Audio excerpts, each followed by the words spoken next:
Hey everyone, welcome back to another episode of AgogeTV. I'm your host Phil Leonard. Joining me shortly is my co-host Josh Summersgill. Before we get into today's podcast, I just want to remind everyone, please like, subscribe and share these podcasts. It does really help us out. And obviously if you're on YouTube, please hit that subscribe button. And because we can see that there's lots of people listening but not a lot of subscribers. So again, please give it a like, guys. Give it a subscribe. We'd really appreciate that. So guys, on today's podcast we have Andy Edwards. Andy was kind enough to jump on and talk to us. He's an absolute legend, really good dude.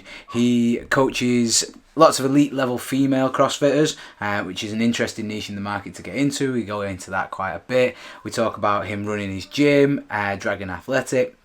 Again, really interesting to get to know more about that. And obviously we also get to know a bit more about Andy as a person, how he got into coaching CrossFit, how he got into owning a gym, and basically Andy's journey from rugby into being a CrossFit coach, full-time coach, and awesome coach at that. So, hope you enjoy, guys. Obviously, before we get into the podcast, we'd love you to check out our sponsor. Our sponsor is X Endurance. And you check them out at xendurance.eu, and at the back at the checkout use code AgogeTV20 for 20% off anything in your basket. Hope you enjoy the podcast, guys. You've only lost one podcast so far, haven't you? I've not lost any yet. You lost visual on and I lost visual on one, but I've not lost any, like completely lost them. Doing well. I thought Reggie Fazer's podcast had got lost. I had to pull that back out of my bin and get it going. Right, here we go, guys. I got another episode of AgogeTV. Welcome back. Excited to have Andy join us today. Andy, first things first, just want to kick off. Thank you very much for joining us, as always. Pleasure, thank you. Obviously, first question that I always have for most coaches is basically, how did you get into coaching? / how did you get into CrossFit? And what did you? What happened to basically go from getting into coaching to being the professional coach with gym, online training business, and all the rest of it that you've got going? Well, we've only got 45 minutes, so I'll try and keep this very concise.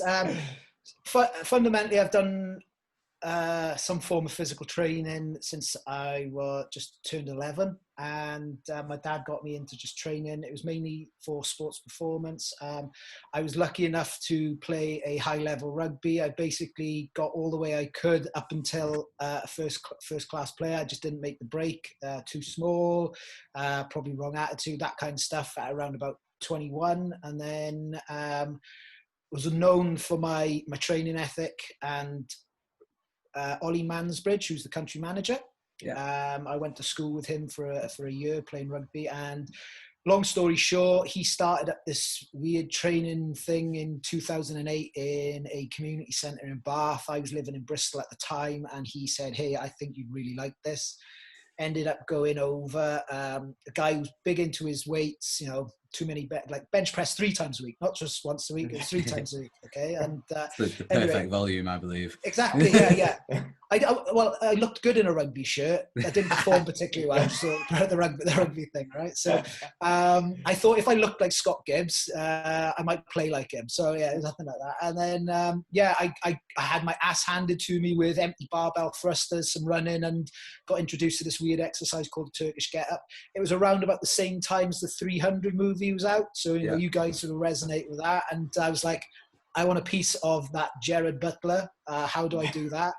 And I guess that's where the CrossFit elements stem from. Long story next iteration would be I ended up going traveling. I was working in financial recruitment at the time. 2008 happened. We all know what happened there. It went pop. The opportunity was to get a big sevens payout, and so I just disappeared around the world. Ended up in Sydney.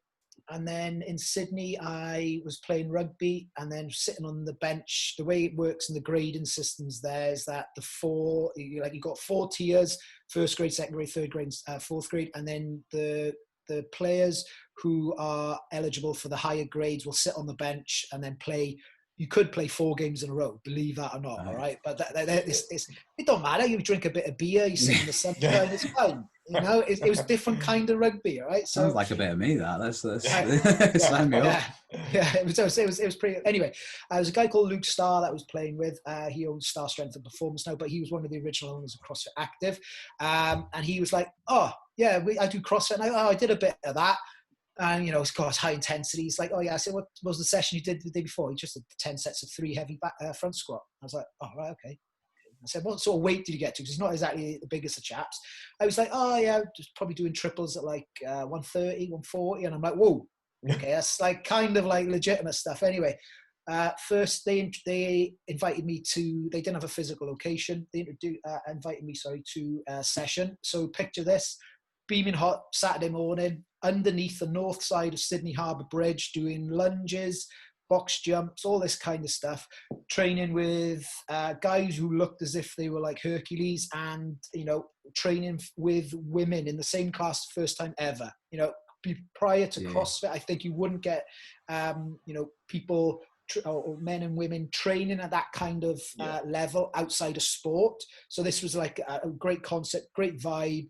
You know, you can just imagine it, you know, a couple of beers after that sort of stuff. So from there, they said, "Hey, would you like to come and do this competition?" So I didn't even know you could compete in CrossFit at this time.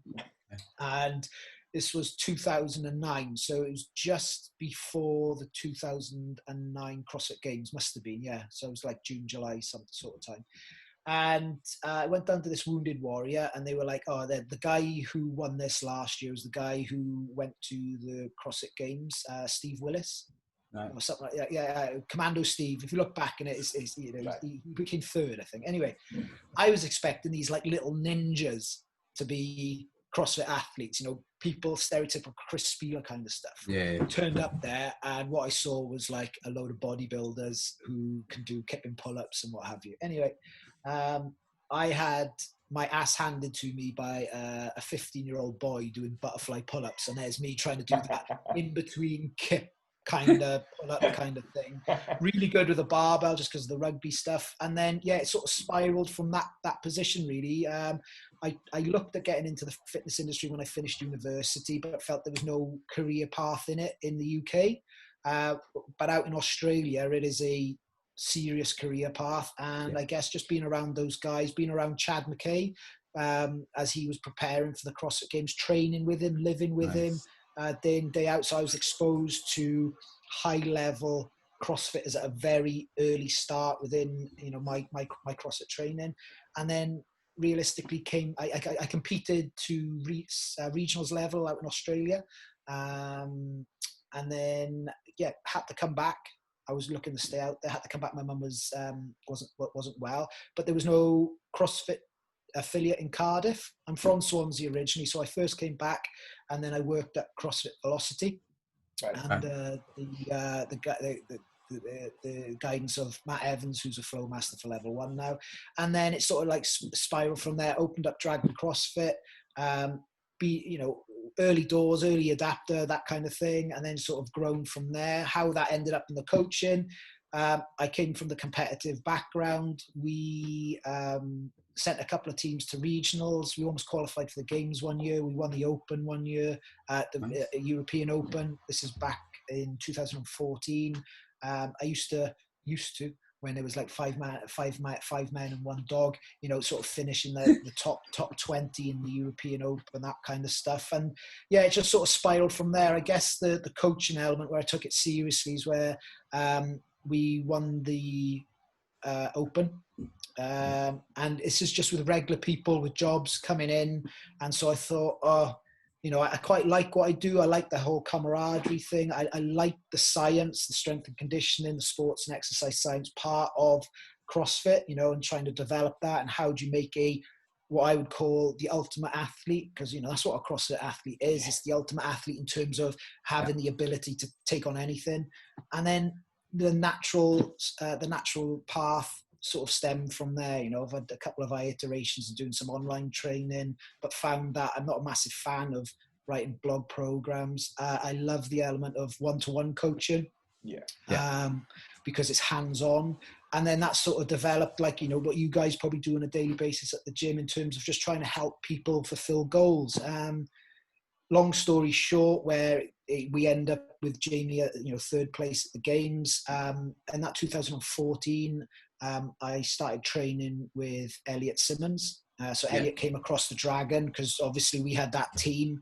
And then Elliot, who was training at CrossFit Cardiff at the time, just started to come and train over us just because it just gave him some more intensity, some people to push against and what have you, at that time. And then he went out to the Middle East, and the rest, they say, is history. And I got introduced to Jamie and Team Yas. So I was lucky enough to help them with programming and bits and pieces before the third place. And then with Jamie, it's just been a process over the last 5 years of gradually taking steps forward for her to realize her potential. That's the big thing as a coach, that I always I'm conscious of, is that a coach doesn't make an athlete. The athlete we just allow that athlete to reach their potential, basically. So I've just made sure she hasn't got injured.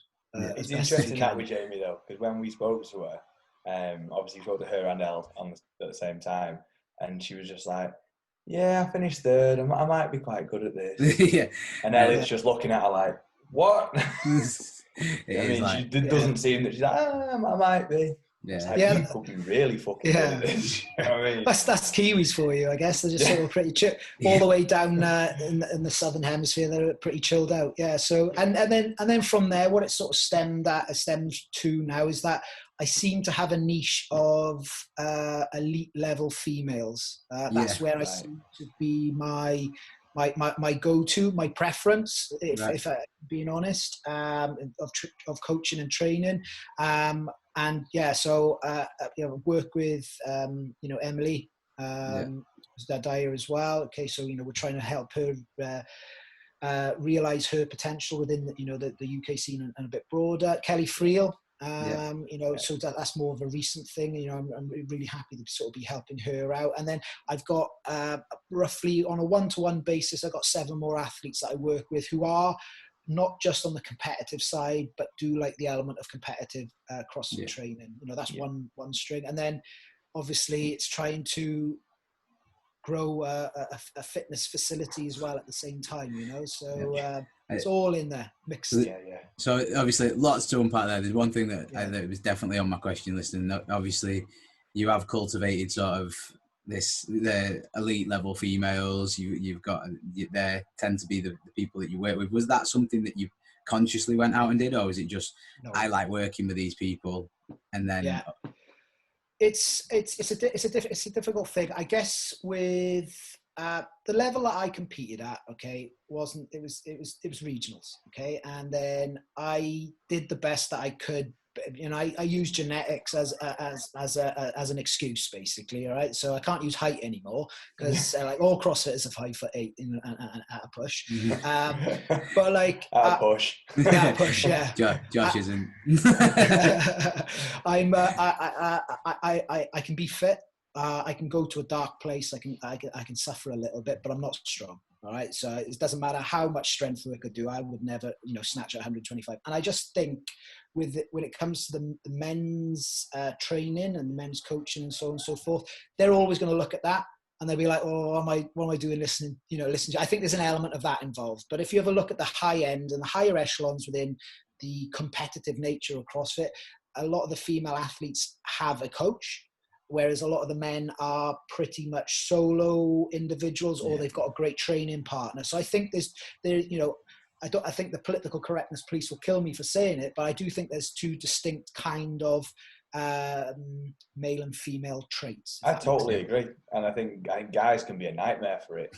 Do you know what I mean? Like, honest to God, I think if guys sort of like, we're a little bit more humble, and we're not, because we're all red-blooded males. That's why we do CrossFit and throw barbells around. But if we took a step back sometimes and go, right, I'm actually going to listen to somebody that can definitely help me and sort of take my ego out of the equation a little bit. And like you said, I think with the females, it's not the same thing, is it? It is different. No. But it's, I guess, I'm a father of 2 girls as well. It's just, that's what life is just sort of given me. I've just got to get in touch with the feminist. I guess it's just been one of those things. I've obviously started helping and working with Jamie, and it's just sort of been sectioned off from that in terms of other, because I've not actively ever gone out to get clients. People have always approached me, and I kind of prefer it that way, because then it just allows me to concentrate on the job that I need to do. So like there was at one point where I had about 20 or 30 online clients, and the quality of my product was terrible. I'll be honest, and I just went, right, sacked it all off, worked with Jamie solidly for I think it was 18 months, and just with Jamie, and again, just learning what works with her. And that's why I guess, we're moving in the right directions. I've been able to spend that time, and then everything else is just sort of splintered off from there. But it's just like anything in life, really. It's just like you just go down one path, and it just starts to materialize, within that. Basically, it's not to say I wouldn't like to work with some guys. I do work with one or two, but those individuals that I do work with tend to be, how can I put it? They want someone to bounce off, and they've not necessarily got someone that they can resonate with. Does that make sense? Yeah. So, yeah, that's where it is on the online side. And then, I guess I guess the role of coach then is just changed over time. So, how can I put it? It's like everyone sort of sees the coaching element. You've got the online programming side, and then you've actually got the coaching side. And I think it's a very murky world when people start saying, oh, well, you've got a coach, but it's just an online program. Does that make sense? Yeah. Because even if, and I'm very open and honest with my clients about this, when people send in videos, when they send in these kind of things, it's retrospective. So what you need to do is to stay in your heels more, pull the bar back, all this kind of stuff, move a little bit better, try it this way. But because it's not that instant thing, it's really hard for that interpretation, and there's all those kind of things. So, that's another conversation in itself. And I just think when it comes to the coaching, it's the hands-on nature. It's that I need you to do X, Y, and Z. And you can't influence through a video, can you? Yeah. So, like you say, because it's not there and then. Do you know what I mean? Like if you're working with an athlete mid-session and something's not going right, if you're there, you can adapt it. But if you're not, you only find out after the fact, don't you? Exactly. So, and the thing is that difference. And athletes, they want to do what their coaches put on the paper for them. So, I always use exactly what you said, Josh says. Like, I always use the example of a snatch. Like I could see someone pull off the floor, and I'd be like, oh, that doesn't look good. Let's go up a little bit more. So I was right, scratch that. We're just going to do hands. Yeah. Let's just do hands. And it's just there and there. And then you're still getting the intent of that workout, but based on today's requirements. And that's the big challenge, really. So.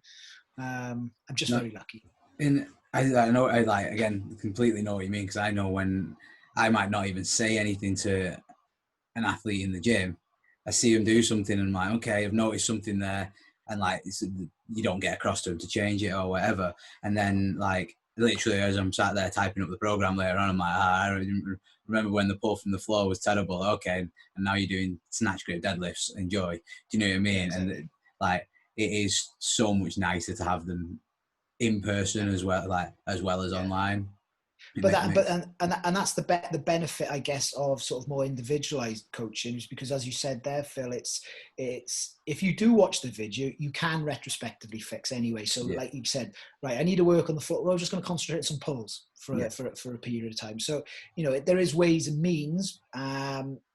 But as I always say, and we'll probably come on to this, in terms of, well, what do you think makes a real good competitive athlete?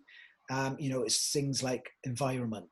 It's things like accountability. It's things like the people that they spend their time with, the intent that they, there's all these other things packaged around just the program. And I think this is where that coaching element actually thrives, which Emma, with Emma's, that was one of the biggest things that we made a change with Jamie going into the lead up to the 2019 games, was the fact that we brought a mindset coach on.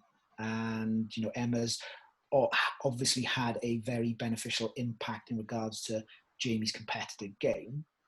And so, that was, that's another realm of that coaching, is just making sure that the athlete is at the right stages when they want to do, sort of progress on, because it's not necessarily for everyone, but it's certainly made a benefit for Jamie after that.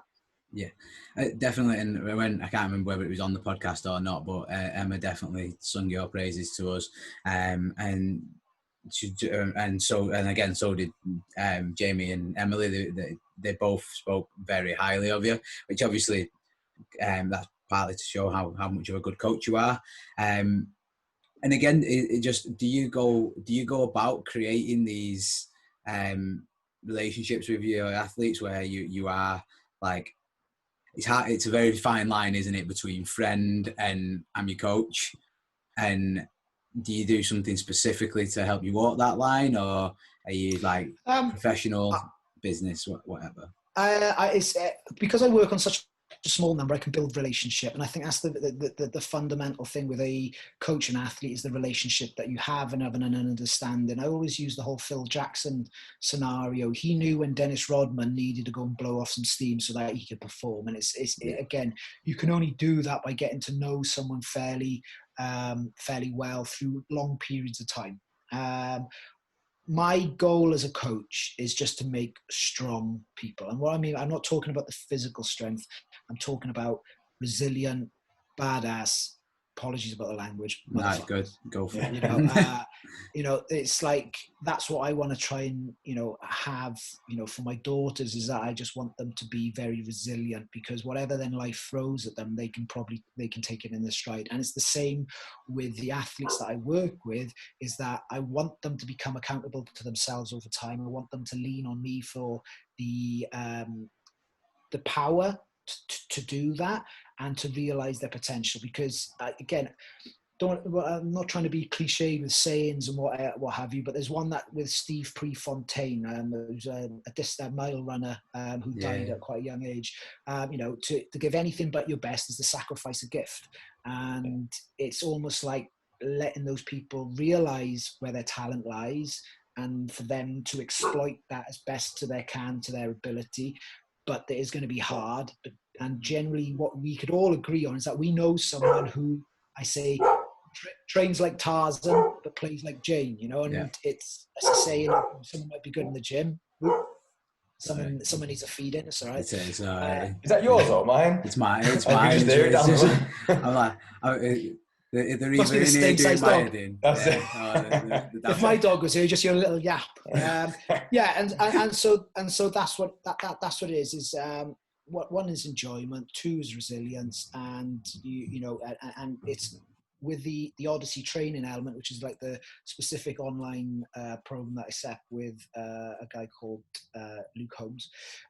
It's journey over destination. I mean, because the destination can come down to luck, can come down to a lot of other things, but it's realizing where you're going and making sure that you are making positive steps in that direction for however long it need be. And I think, it's, as I said, it's the same as in life, it's the same as in training, but it's that's what my passion is just getting people to realize that as long as they're making the right steps in the right direction at the right times and for the right reasons, then that's where the process comes, rather than, well, I've got to get to this and I've got to do that, because then it doesn't become a nice journey. It becomes like, oh, this is a task, and it's almost like preaching to the converted. You guys are on the same wavelength. A lot of the people that we work with is on the same wavelength. So it's just, it's the same message that we're just trying to purport, really. I love that though, because you're super clear on what you want for your athletes, and it's not, I want my athletes to win the CrossFit Games. I want people, do you know what I mean? You want the best for them from a process-driven perspective, as opposed to, I want the best from you athletically, and I suppose that you do want that, but like I say, because you're so clear on your message and you know what you want, I can see why the athletes that you work with resonate with you as a person as well, because like I say, super clear, you know what you want from everyone, and it's awesome, really. I think people will think people should take a lot from that. And again, like if you could drill it down, potentially just that it's the process, not the end destination.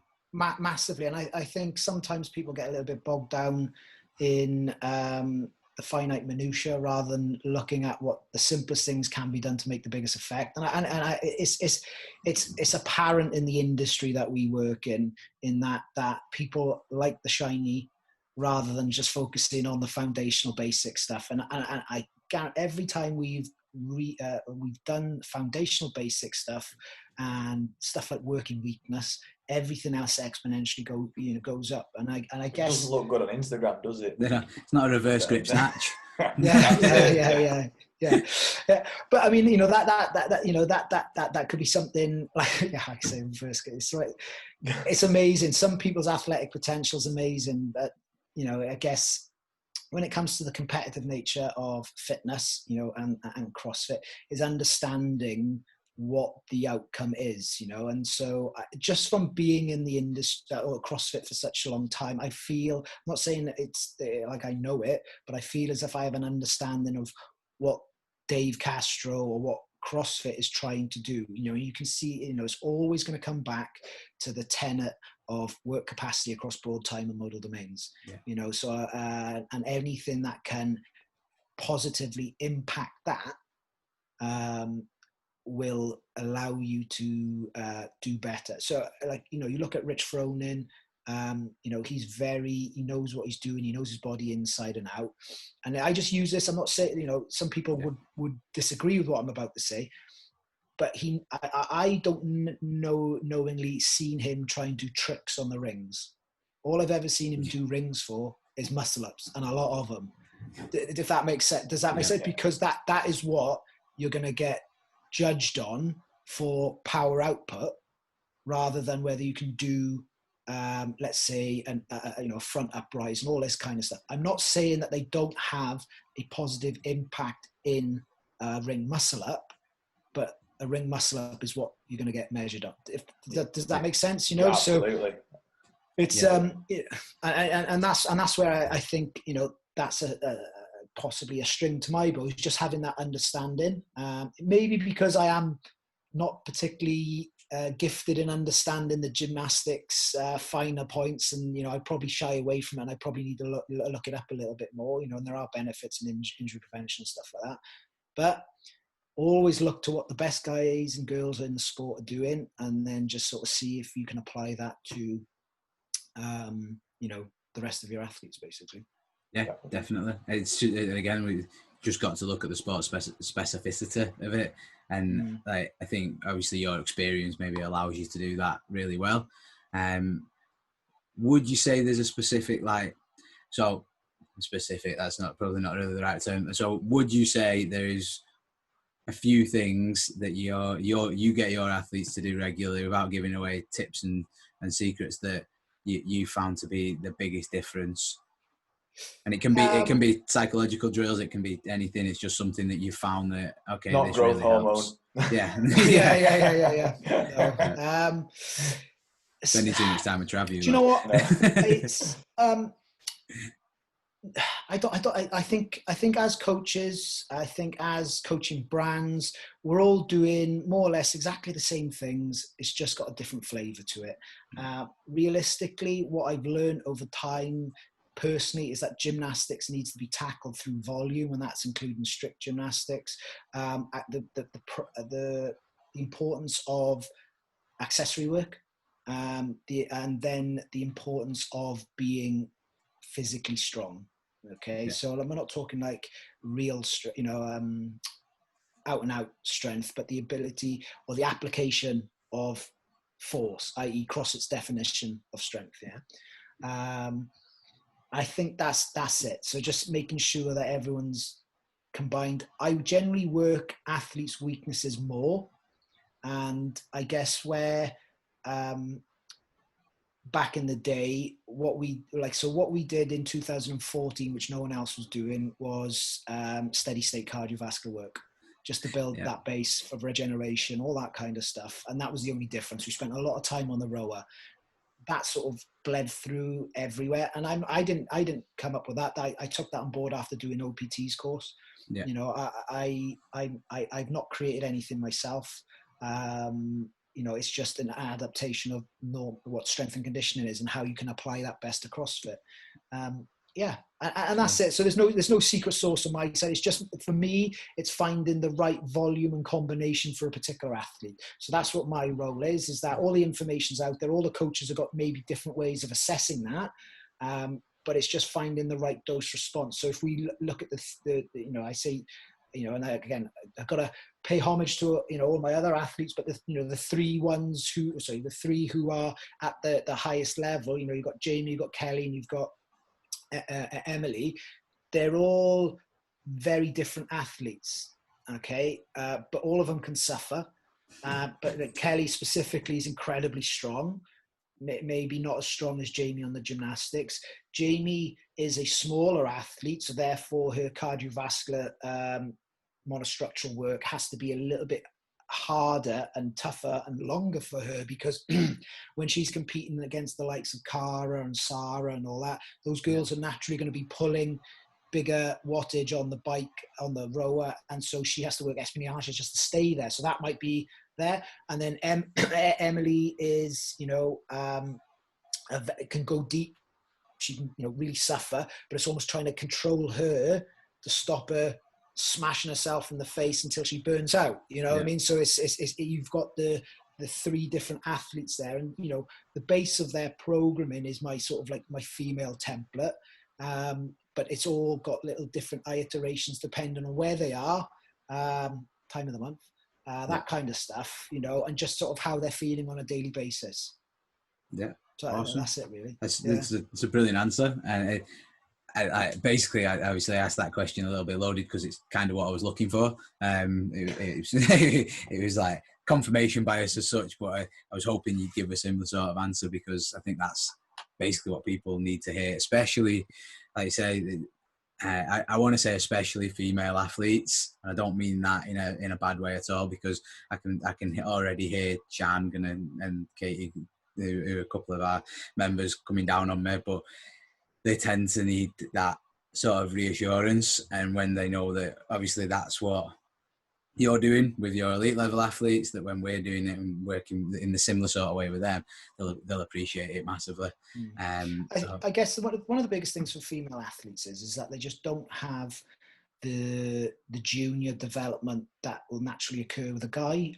You know, and I just talk from my experience. You know, as I'm growing up, I'm trying to do 100 push-ups every night before I go to bed. Yeah. And not to say that there aren't girls in their teens doing that, but it's a smaller percentage than there is guys. So when women at that level start to take in the CrossFit, they start doing these exercises, which they adapt really quickly, and then they grow and they get strong very quickly. But like if you're just doing weightlifting per se, you sort of miss out on that fundamental structured training. So like little bits of bodybuilding and accessory work for the women go a long way versus the guys, because they've almost got that in the background somewhat, you know. Yeah. And again, it also depends on that someone's athletic background. So if we talk about those three examples again, Jamie's multi-sport discipline, rugby, gymnastics, you know, from a young age, triathlons. She'll whinge about her mum chucking her out there doing this cross New Zealand thing and all that kind of stuff. This is the one that blows my mind. Kelly Friel did nothing. She did a bit of life saving as a kid, and you know, we're talking about probably one of the strongest masters out there. You're like, wow, amazing. And then, you know, Emily comes from a sort of like a dance acting background, you know, so you can sort of see how they're all three different iterations. Whereas, you know, we take a straw poll of the guys, and it's pretty like they've done this sport, they've done some form of explosive sport, they may have done some running, you know, all that kind of stuff. Yeah. So again, they've just got, from a long-term athlete development perspective, the guys have just done a bit more as they were growing up, basically. Yeah, definitely, 100%. Now I want to move on because I'm conscious of time, and I do want to ask, because every time we get a member of level 1 staff on, there's always the story that you guys could get together and write an awesome book with the stories that you've got to tell from your level 1 adventures. So can you give us a funny moment or a funny story that happened during your time as level 1 staff that won't get you sacked? Nothing. No, I'm good as gold. Some of the it's always the slip of the tongues. I think when we're doing the lectures, and then you have the rest of the staff and the crowd looking over and go, "Did he mean to say that?" And so there's we talk about the arms being locked out in the shoulder press and the push press, and I said there was a guy up on the box, that's Johnny Davis, another South Wales HQ trainer. There's a few of us, and it must be the voice, I think. As well. And so I'm like, here you can see Johnny's soft. Now, Johnny, I need you to get hard for me. And so, it's a bit like that. You drop it in there, you try to get a few laughs, but it's kind of stuff like that. Other than that, I'm in bed way too early, and so it's not the funniest things. And again, it's one of the I just, someone will remind me, and I'm like, oh yeah, it was really funny. But then I just one of those, you put me on the spot there, and I'm like, oh, that's it. I kind of think of. No, it's good. There's always a few. Like I say, Dav's had a few good ones. And I think it is just like when we talk to level 1 staff, like I want to say, because when we all come through CrossFit level 1s at some point, and especially as coaches, and like I remember being on my level 1 and just like watching the way you guys ran the sessions and got people through it, and just being in complete awe. And like, how are they getting all these people to do exactly what they want without like, do you know what I mean? Like I was at the time interning at a gym, going like, it was like herding cats. So I remember watching you guys and being in awe. And I always think it's nice to see that you are all actually humans. And Well, it's practice and thick skin, because one of the big benefits of doing the seminars consistently is understanding the product. And I think that's what comes across, is that every time I do a level 1, okay, I get to do a level 1 every time. I get to watch all these coaches with their slightly different iterations of the content. I mean, the message is always the same. It's always consistent, but just how they do things. And so it's a continuously refining process. It's almost like getting, it's what's happening with Matt and Tia, if I was to bring this back, is that you've got the two fittest individuals in the world training with one another. So this is always going to have this effect. Yeah. And it's the same thing when we work on a level 1, is that, we are passionate about how we deliver, because we're so passionate about the, CrossFit methodology. It's always pushing us to be better. And so by watching someone perform like you did, and I get that same, of being in awe of people, specifically when I'm working with someone brand new as well. You're just like, wow, because there is a tendency for us to sort of like slip into our sort of autopilot at some point, but then that's why it's really good to have people of the same experience, because it prevents you from kind of doing that. Does that make sense? Yeah, definitely. And the process at which you have to go through in order to, gain the red shirt is pretty intense, and sometimes, if you haven't got a thick skin, you can take things a bit personally. But if you have an understanding that the feedback that you're receiving is because that individual wants you to get better, it softens the blow ever so slightly, and you have to refine your craft. So it's just a combination of the right time and a melting pot of good things, really. Yeah, no, it's good, and I think it's awesome for coaches to hear again, because like, they can go away, and I mean, you don't necessarily have to go to another level 1. You could just go to another gym for a day, see how another coach does things, and change your perspective, and take what works, take what doesn't work, and get better. I think we have to do that. I mean, with the level 1s, we get to travel a lot. So one of the things that I do is I always visit a local gym. Like, it doesn't matter where in the world I am. If I've got the time, I will always go and check out ideally a CrossFit gym, or if not, the closest one to me, to see what they've done well, to see how we're doing things. And I think that that's something that I try and talk to my coaches in the affiliate, because fundamentally that they are there day in, day out. And if they go away, I'm like, you got to go to a gym. And this was no more prominent for me about 2 years ago. So there was a business venture going on, with another individual. It didn't materialize in the end, but it wasn't going to be a CrossFit branded facility, and it wasn't going to have barbells and all this kind of stuff, but it was going to be high intensity interval training. So we went and did a day trip to London. So we went up there and we visited an F45, WIT, and a Barry's boot camp.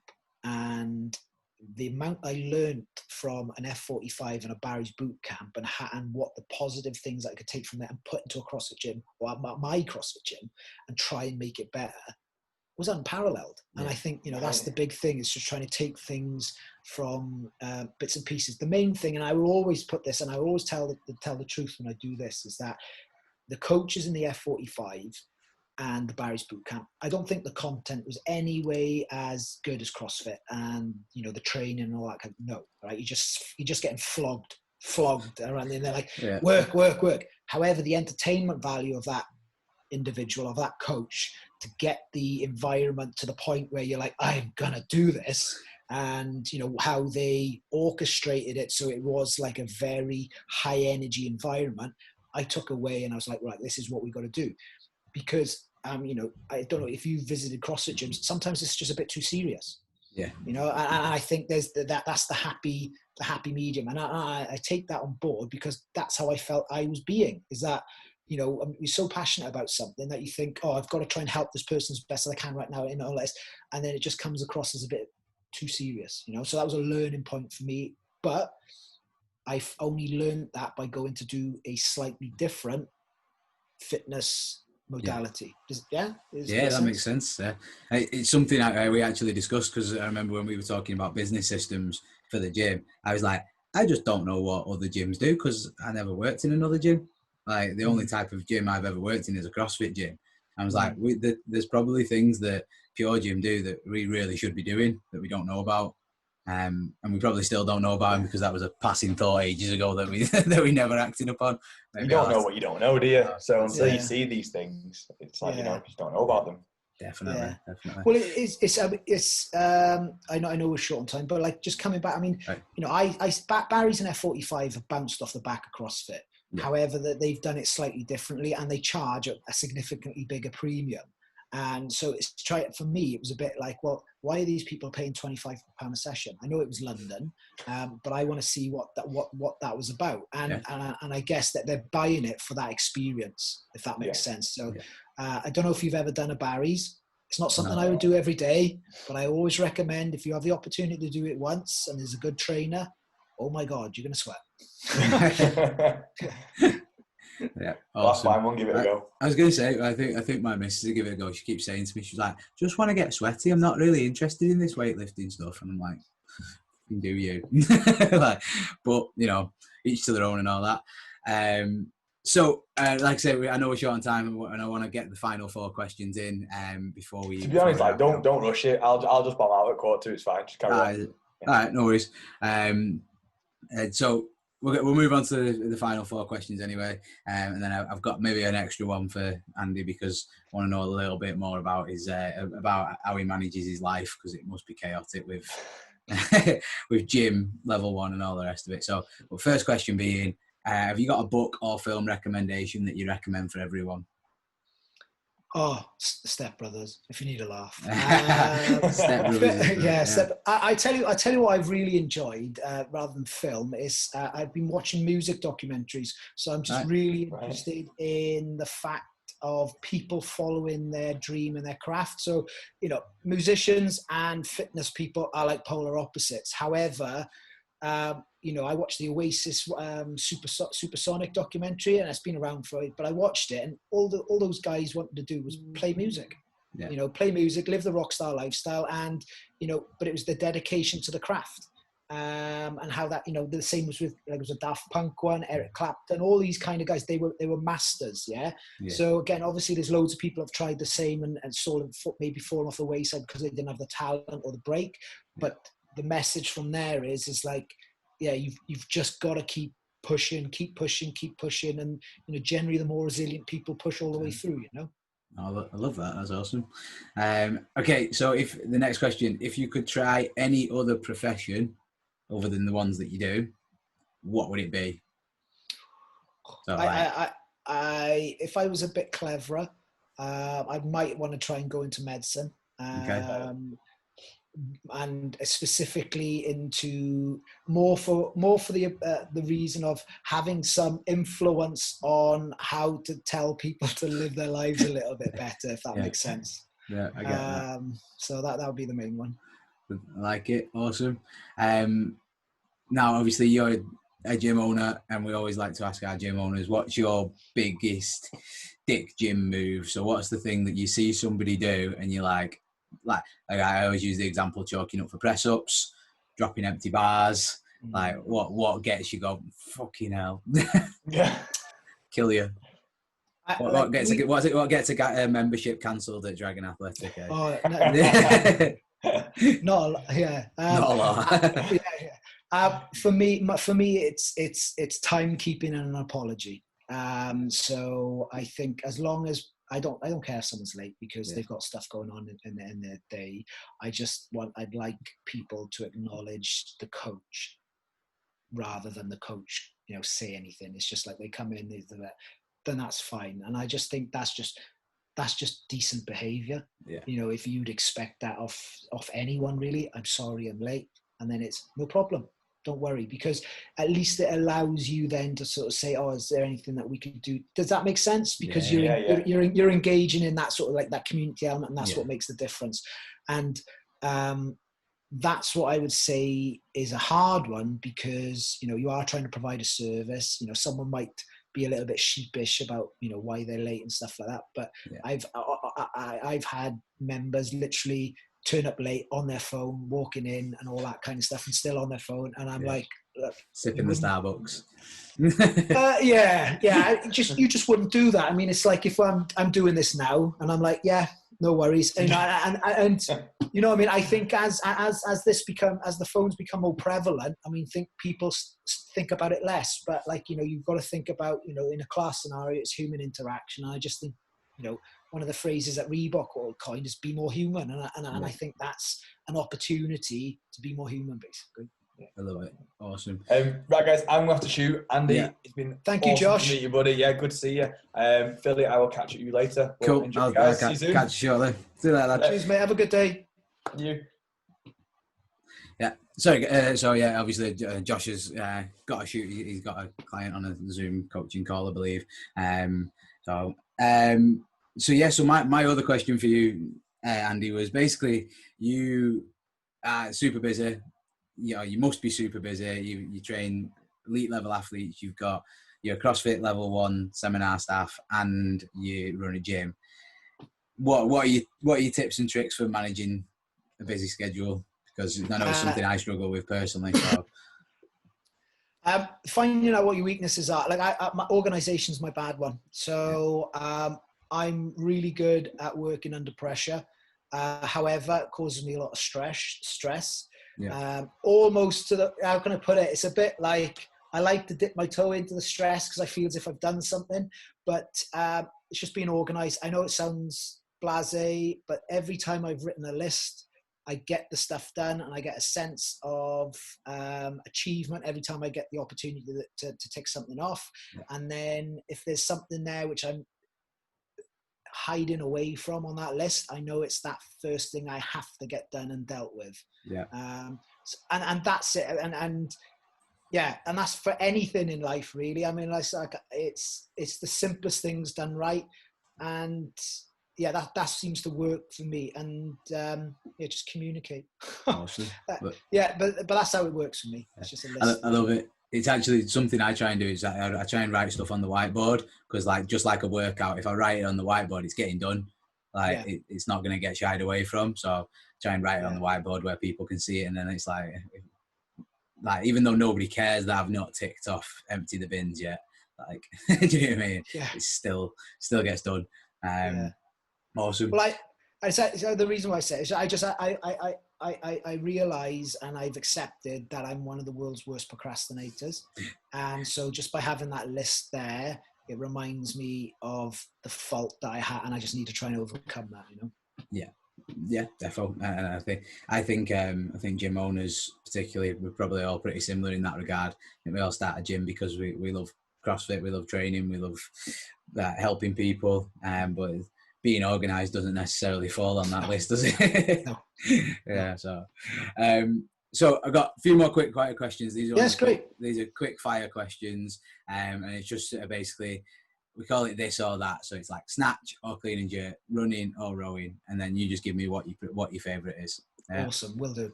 Okay, so first one, snatch or clean and jerk? Clean and jerk. Nice. Running or rowing? Running. Air bike or C2 bike?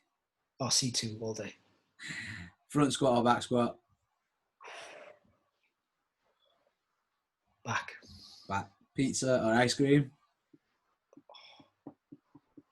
These are the tough life questions that we need to know the answers to. I'm gonna say pizza because I've gone off ice cream recently. See, now I've Halo Tops on offer in Tesco again, so that's it for me. Well, I can't eat. Well, this is the thing, right? So with the Halo Top, right? Best thing ever since it's like brilliant, awesome, half the calories, all this kind of stuff. And I remember, I don't know if it's just the full tub. Yeah. I'll always do the full tub, but the problem is it ruins my guts. Right. So there's the cost reward scenario. Yeah. So if I have the whole tub, I'm shitting through either need on. So I'm like, yeah, I don't want that anymore. So I got recommended the other day from who sent it to me? Somebody that we've had on the podcast. Shelley McCoy. She said try the Oatly ice cream. She said apparently if you suffer, that's a belter. So it's Oatly and it's salted caramel is the best one apparently. Nice. So, yeah. Well, if you're gonna be naughty, you're gonna be naughty. Yeah. That's it. Häagen-Dazs all the way. Never mind that. Never mind that Halo Top. So cookies or donuts? Cookies. Books or movies? Movies. Rugby or CrossFit?